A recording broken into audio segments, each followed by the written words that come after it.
Hi folks, Job Comics here, looking at an old Silver Age UK superhero reprint comic. This is Fantastic number 15. It's a power comic, and it reprints some old Marvel stuff. You can see here, you got Thor and Loki, and they're on the front cover of Britain's brightest comic book. Yeah, so this was one of these deals that Marvel had struck up with publishers where they could reprint some of their stuff, and of course it's in black and white.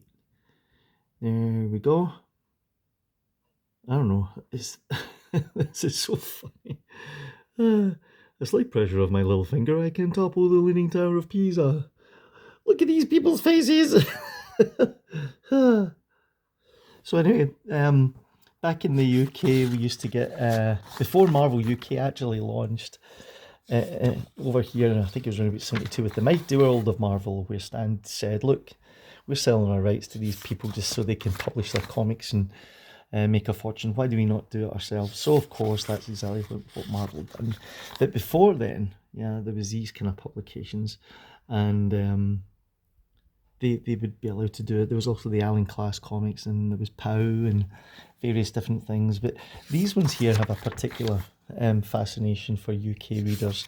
Back in the day, it was really quite difficult to get hold of Marvel comics, especially in Scotland, unless they were washed up on the beach after getting dumped off some ship that they had been using old comics as sort of anchorage for the hulls. So I think Grant Morrison's got a story about that. But then every now and then, look at this, you see, Thrilled to the Uncanny with Doctor Strange and Terrific.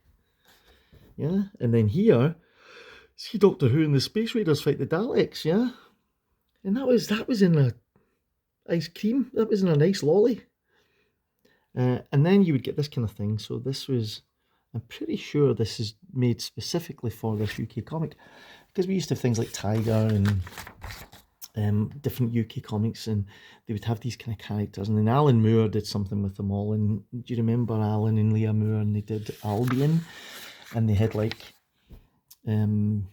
Archie the Robot, and they had all those sort of old UK characters, and they were trying to sort of find a way to sort of make them into their own sort of American audience, but it didn't work at all. Look at Iron Man here. What is going on? What is Iron Man wearing? And he knows who Jack Frost is.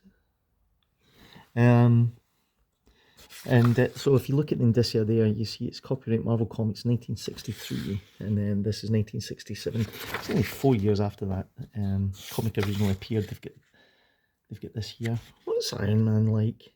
And does he have eyelashes? Has he been a beautician? Tony, it's happening.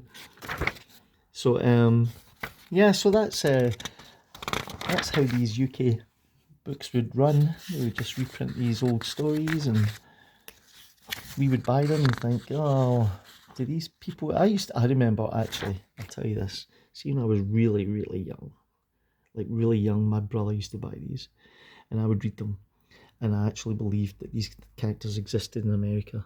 I thought what I was reading was a documentary. I thought if I went over to America, I would see them all. Yep, that's what I thought, because I was a dog bag. Hey, look at this. A Powerhouse pin-up in the back page, and it's in full colour. Look at that, isn't that amazing?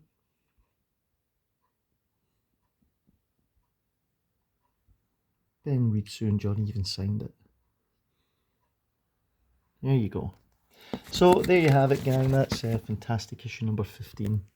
These are great to look at, and always sort of very nostalgic, just for people in the UK. I don't imagine the US or anywhere else around the world would really know what was going on with these, but there you go. I hope you enjoyed looking at that. If you did, you could subscribe to the channel. Try to get to 500, nearly there. I need a few more of you to click the button. Click the button, you dog bag, and I'll see you all in the next one.